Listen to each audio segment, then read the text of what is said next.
هذا بلاغ للناس، یہ قرآن لوگوں کے لیے اللہ کا پیغام ہے۔ القرآن يوحدنا لطريق الخير يوجهنا، الله تعالى أنزله ورسول الله نحمده ونصلي على رسوله الكريم، اما بعد فاعوذ بالله من الشيطان الرجيم، بسم الله الرحمن الرحيم، قل ان كنتم تحبون الله فاتبعوني يحببكم الله ويغفر لكم ذنوبكم والله غفور رحيم، صدق الله العظيم۔ رب اشرح لي صدري ويسر لي امري واحلل عقدة من لساني يفقهوا قولي، آمین یا رب العالمین۔ محترم حضرات اور معزز خواتین، سورۃ آل عمران کے ہم 3 رکوع پڑھ چکے ہیں۔ یہ بات عرض کی گئی تھی کہ سورہ آل عمران کا جو یہ پہلا حصہ ہے 10 رکوعوں پر مشتمل، اس میں خطاب کا رخ زیادہ تر ہے اہل کتاب کی طرف، اور اس میں سے بھی عیسائیوں کی طرف۔ عیسائیوں کا ایک وفد نجران سے اللہ کے رسول سے صلی اللہ علیہ وآلہ وسلم بحث کرنے کے لیے آیا تھا۔ اس موقع پر اللہ نے سورہ آل عمران کے یہ 10 رکوع نازل فرمائے۔ عیسائی یہ دعویٰ کرتے تھے کہ ہم اللہ سے بہت محبت کرتے ہیں، اور اسی لیے ہم نے رہبانیت اختیار کی، اس لیے کہ دنیا داری میں پڑھ کر انسان اللہ کو بھول جاتا ہے۔ دنیا نے تیری یاد سے بیگانہ کر دیا، تجھ سے بھی دل فریب ہیں غم روزگار کے، اس لیے ہم نے رہبانیت اختیار کی۔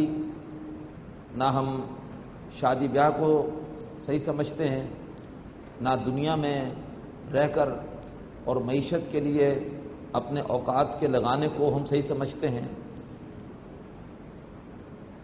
شہروں سے دور کونے خدروں میں جا کر اللہ تبارک و تعالیٰ سے لو لگانا اور سبزیوں پر گزارا کرنا، سادگی کی زندگی بسر کرنا، یہ سب کا سب اللہ کی محبت کی علامت ہے، یہ ان کا دعویٰ تھا۔ اس کے جواب میں اللہ تبارک و تعالیٰ نے قرآن مجید میں بار بار یہ بات بیان فرمائی کہ یہ جو تصور رہبانیت کا ہے، یہ اصل میں شیطان اور اس کی قوتوں کو معاشرے میں بالکل پوری طرح سے میدان حوالے کرنے کے مترادف ہے۔ نیک لوگ ویرانوں میں چلے جائیں، کونوں خدروں میں چلے جائیں، خانقاہوں میں چلے جائیں، اور شیطانی قوتیں پھر معاشرے میں اللہ تبارک و تعالیٰ کی نافرمانیوں کا پورے کا پورا سلسلہ پوری کھلی آزادی کے ساتھ جاری و ساری کر دیں۔ اسلام کی تعلیم یہ ہے کہ نہیں، دنیا میں رہو لیکن دنیا کے طلبگار مت بنو، اور دنیا میں رہ کر باطل قوتوں کے ساتھ پنجہ آزمائی کرو، شیطانی قوتوں کو، ان کے عزائم کو ناکام کرو۔ اس کے لیے اللہ تبارک و تعالیٰ نے ہمیں بہترین اسوہ دیا نبی اکرم صلی اللہ علیہ وآلہ وسلم کا۔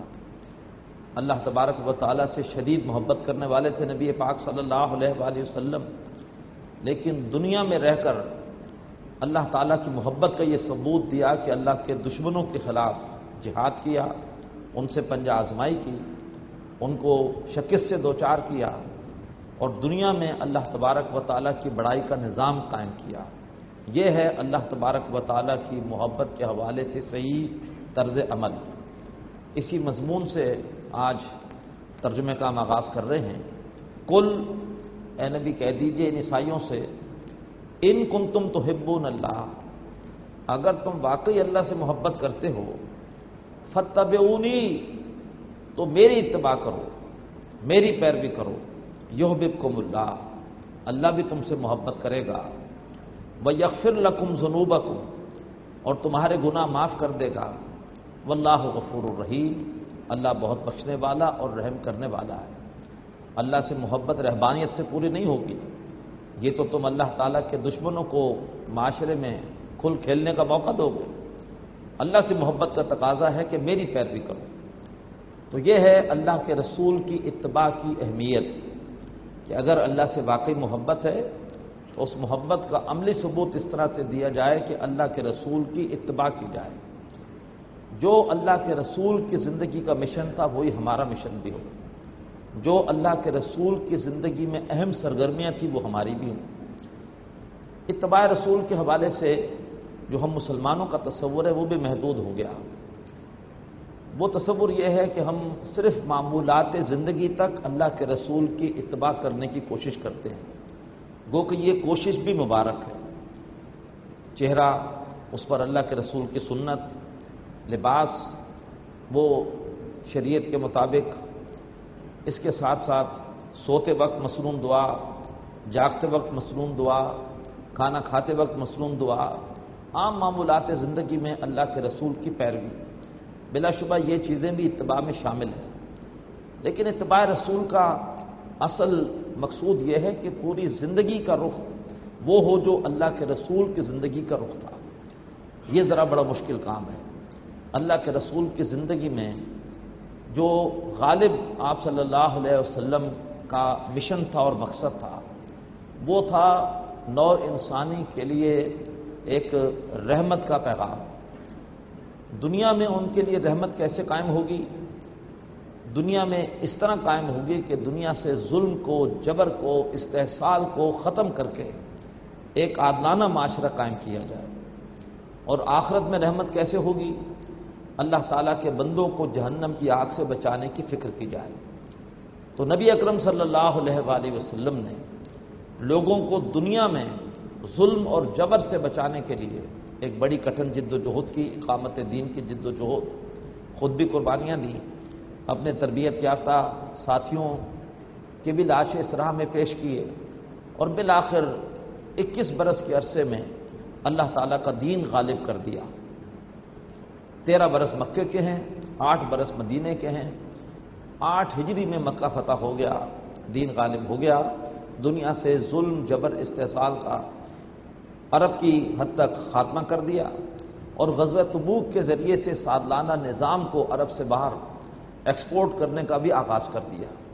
پھر بعد میں صحابہ کرام نے اس کام کو بہت آگے بڑھایا، 3 بر اعظموں میں اللہ کا دین غالب کیا، اور نوع انسانی کو جہنم کی آگ سے بچانے کے لیے آپ نے تبلیغ اور دعوت دین کا کام کیا۔ اللہ تعالی ہمیں بھی اپنی زندگی میں ان 2 کاموں کو شامل کرنے کی توفیق عطا فرمائے، اقامت دین تاکہ دنیا میں عادلانہ نظام قائم ہو، خلافت قائم ہو، اور دعوت دین تاکہ اللہ کے بندوں کو غفلت سے نکال کر ان کا اللہ سے تعلق جوڑا جائے اور ان کو جہنم کی آگ سے بچانے کی فکر کی جائے۔ یہ ہے اتباع رسول کا اصل میدان۔ قل، اے نبی سے کہیے، ان کنتم تحبون اللہ، اگر تم اللہ سے محبت کرتے ہو، فاتبعونی، تو میری اتباع کرو، یحببکم اللہ، اللہ بھی تم سے محبت کرے گا، ویغفر لکم ذنوبکم، اور تمہارے گناہ معاف فرما دے گا، واللہ غفور الرحیم، اور اللہ تبارک و تعالی بہت بخشنے والا، بہت رحم کرنے والا ہے۔ قل اطیعوا اللہ والرسول، اتباع تو ایک اعلیٰ درجے کا نام ہے کہ جس میں صرف اللہ کے رسول کا حکم نہیں دیکھا جائے گا، بلکہ یہ کہ دیکھا جائے گا ان کی پسند کیا ہے، اس کا تعلق محبت سے ہے۔ لیکن اگر اتباع نہیں کر سکتے تو کم درجہ پھر کیا ہے؟ کم از کم اللہ کے رسول کے احکامات کو تو مانو، ان کی اطاعت تو کرو، جو بھی انہوں نے حکم دیا ہے اس پر تو عمل کرو۔ تو قل اطیعوا اللہ والرسول، اے نبی کہہ دیجئے اطاعت کرو اللہ کی اور رسول کی صلی اللہ علیہ وسلم، اللہ اس کے رسول کا کہنا مانو۔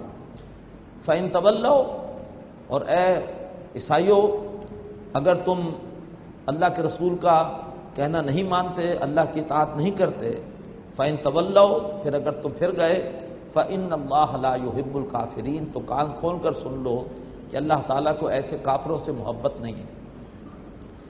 یہاں پر سورہ آل عمران کے پہلے حصے کا پہلا جز مکمل ہوا کہ جس میں عمومی اعتبار سے جنرلی اللہ تبارک و تعالی نے صحیح عقائد بیان کیے اور عیسائیوں کے غلط عقائد اور ان کی غلط جو رسومات اور ترجیحات تھی ان کی نفی کی۔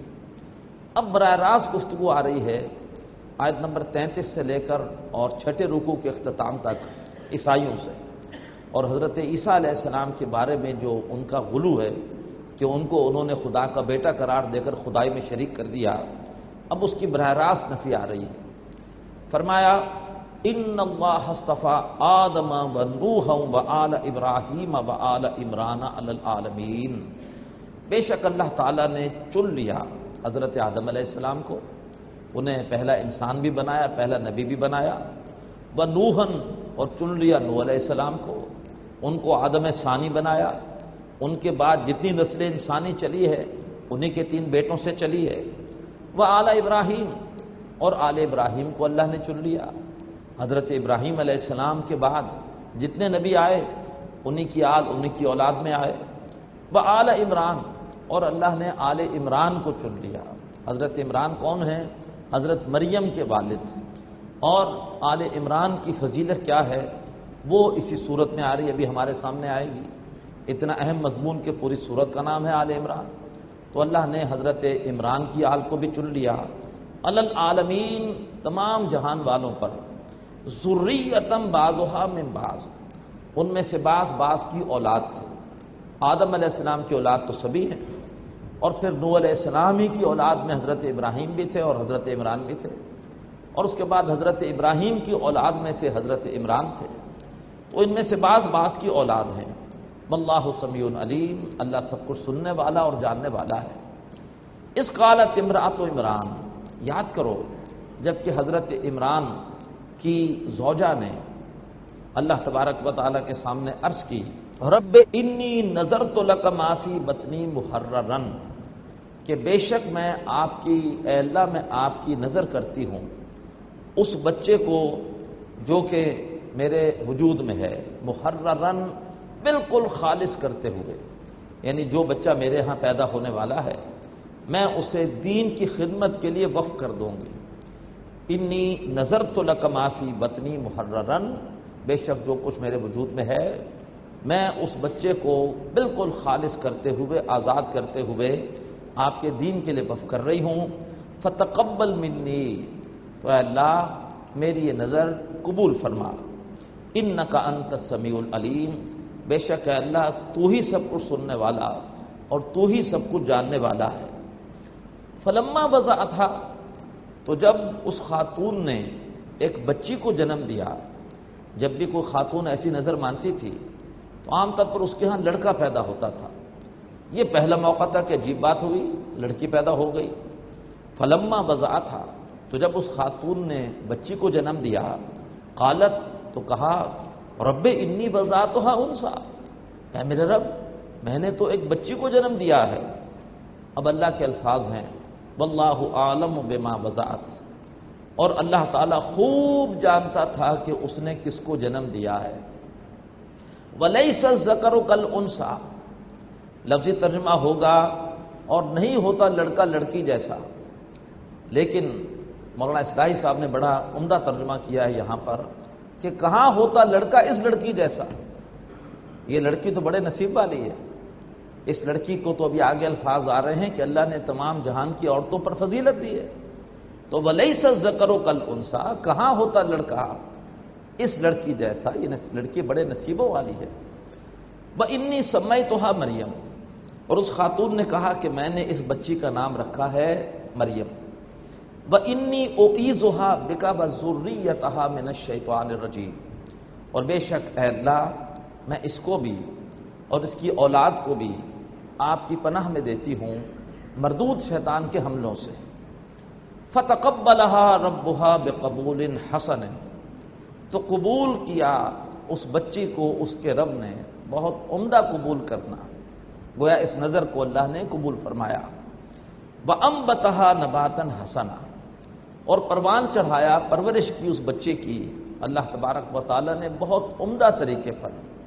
وکفلھا زکریا، اور اللہ نے اس بچی کو سپرد کر دیا حضرت زکریا کے علیہ السلام۔ حضرت زکریا حضرت مریم کے خالو تھے، تو گویا اپنی خالہ کے پاس وہ چلی گئیں اور حضرت زکریا کی نگرانی میں اس بچی کی تربیت ہوئی ہیکل سلیمانی میں۔ حضرت زکریا علیہ السلام نے جب بچی بڑی ہوئی تو ایک حجرہ ان کے لیے مخصوص کر دیا۔ حضرت مریم وہاں رہتی، ذکر و اذکار کرتی اور دین کا علم سیکھتی، پڑھتی رہتی۔ حضرت زکریا کبھی کبھی جاتے مریم کے پاس۔ اب اس کے بعد ایک دن عجیب بات ہوئی، فرمایا کلما دخل علیہا زکریا المحراب، جب بھی حضرت زکریا علیہ السلام حجرے میں حضرت مریم کے پاس جاتے، وجدا عندہا رزقا، تو ان کے پاس رزق پاتے۔ اب یہاں رزق کے دو ترجمے ہیں، ایک ترجمہ تو ہے کہ بے موسم کے پھل پاتے، اور ایک ترجمہ صوفیاء نے کیا ہے کہ انبیاء کا رزق یہ مادی نہیں ہوتا، انہیں تسکین ہوتی ہے علمی، فکری، روحانی رزق سے۔ رزق کہتے ہیں ہر اس شے کو جس سے انسان کو تسکین ملے۔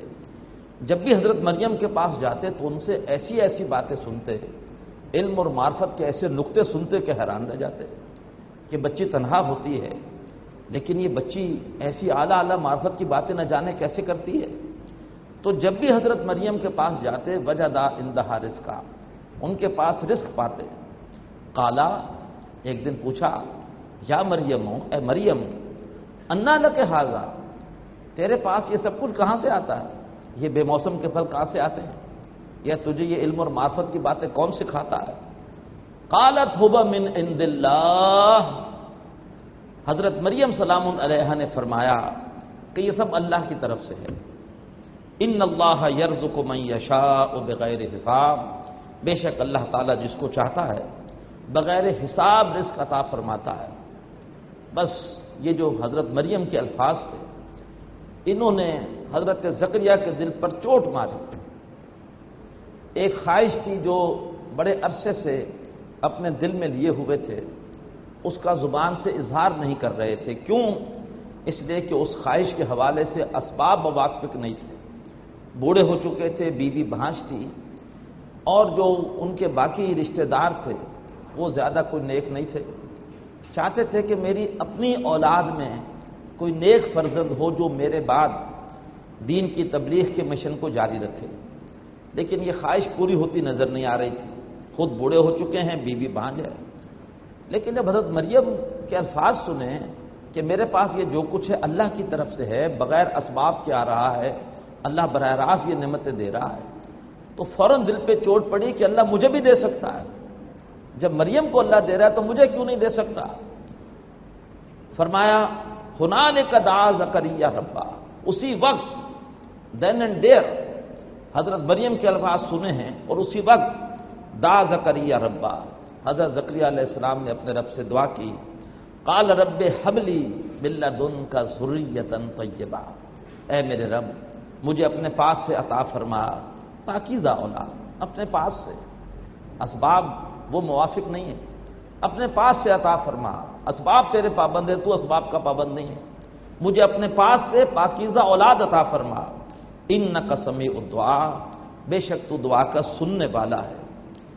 فنادت الملائکہ، اور پھر ان کو پکارا فرشتوں نے، وہو قائم یصلی فی المحراب، جبکہ وہ اپنے حجرے میں نماز کے لیے کھڑے تھے۔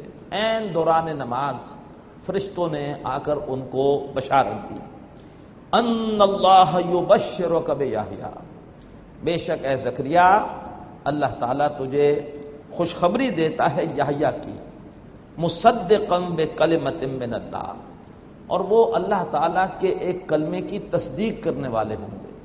اللہ کے کلمے سے مراد حضرت عیسیٰ علیہ السلام ہیں، ابھی آگے وضاحت آئے گی۔ گویا وہ حضرت عیسیٰ علیہ السلام کی تصدیق کریں گے کہ یہ واقعی اللہ کے رسول ہیں اور ان کی ولادت بغیر باپ کے معجزانہ ہوئی ہے۔ وسیداً، اور وہ سردار ہوں گے، ان میں قیادت کی صلاحیت ہوگی۔ وحصوراً، اور زندگی بسر کریں گے تنہائی کی، شادی نہیں کریں گے۔ ونبیًا من الصالحین، اور صالحین میں سے نبی ہوں گے۔ سورہ انبیاء میں یہ مضمون آتا ہے کہ اللہ نے پھر ان کی بیوی کو ٹھیک کر دیا، وَأَصْلَحْنَا لَهُ زَوْجَهُ، اور اللہ نے انہیں یحییٰ علیہ السلام عطا کیے۔ اب یہ یحییٰ علیہ السلام کا ذکر یہاں پر آیا کیوں؟ اللہ تعالیٰ بتا رہے ہیں عیسائیوں کو کہ حضرت یحییٰ کی پیدائش بھی معجزانہ ہے۔ ان کے والد بوڑھے تھے، بیوی اور ان کی والدہ بہنج تھیں، اللہ نے معجزے کے ذریعے سے ان کی والدہ کو ٹھیک کیا۔ تو اگر معجزے کے ذریعے سے کسی کی پیدائش اس کو معبود بنا دیتی ہے تو پھر یحییٰ کو بھی معبود مانو، ان کی پیدائش بھی معجزانہ ہے، ان کو معبود نہیں مانتے، اور عیسیٰ کو اس لیے معبود مانتے ہو علیہ السلام کہ ان کی پیدائش معجزانہ ہے۔ تو یہ کیا تمہارے پیمانے ہیں؟ قال رب انا یکون لی غلام۔ اب حضرت زکریا علیہ السلام حیران ہوئے، پہلے تو خود ہی اللہ سے دعا کی تھی کہ اللہ مجھے بیٹا دے، اب جب اللہ نے بیٹا دے دیا، بیٹے کو خوشخبری دے دی، اب حیران ہو رہے ہیں کہ یہ کیسے ہو گیا۔ اور ممکن ہے کہ انسان خوشی کی خبر بار بار پوچھتا ہے تاکہ پورے یقین ہو جائے کہ ہاں یہ خبر صحیح ہے۔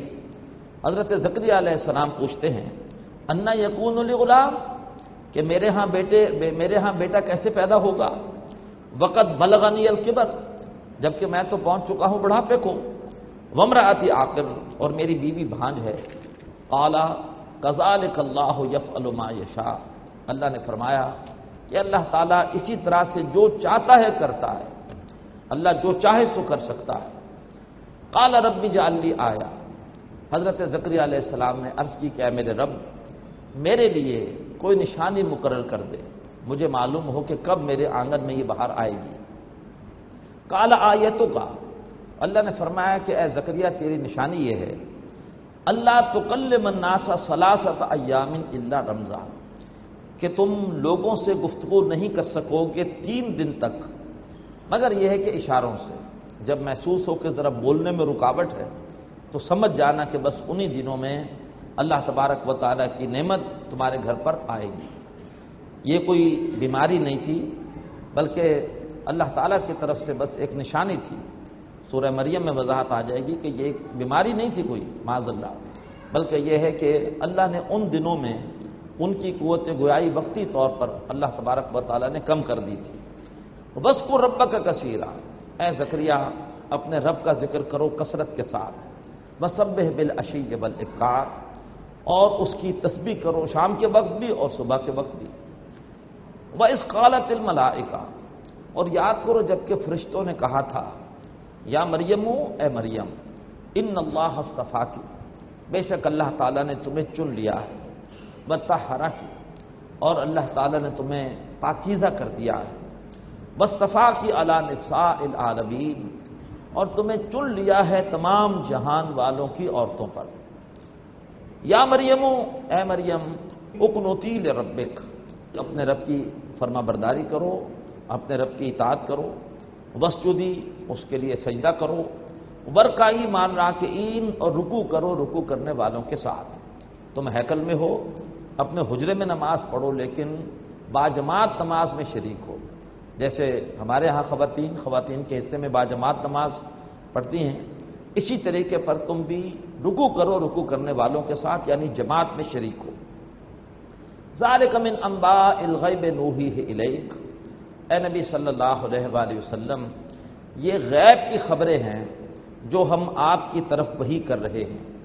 وما کنت لدیہم، آپ تو اس وقت ان کے پاس نہیں تھے، اذ یلقون اقلامہم، جبکہ وہ اپنے قلم پھینک رہے تھے، ایہم یکفل مریم، یہ طے کرنے کے لیے کہ کون مریم کی کفالت کرے گا۔ مریم اتنی پیاری بچی تھی کہ جب ہیکل میں آئی تو ہر ایک کاہن کی خواہش تھی کہ میں اس بچی کی پرورش کروں، تو اس پر قرآن اندازی پھر کی گئی۔ تمام جو بھی اس وقت کاہن تھے انہوں نے وہ قلم جس سے وہ تورات لکھتے تھے، وہ قلم انہوں نے پھینکے دریا میں، اور سب کے قلم دریا کے ساتھ بہنا شروع ہو گئے سوائے حضرت زکریا کے قلم کے کہ وہ الٹے رخ پہ بہنا شروع ہو گیا۔ اسی سے حضرت زکریا کے نام قرآن نکل آیا کہ وہ حضرت مریم کی پرورش کریں گے۔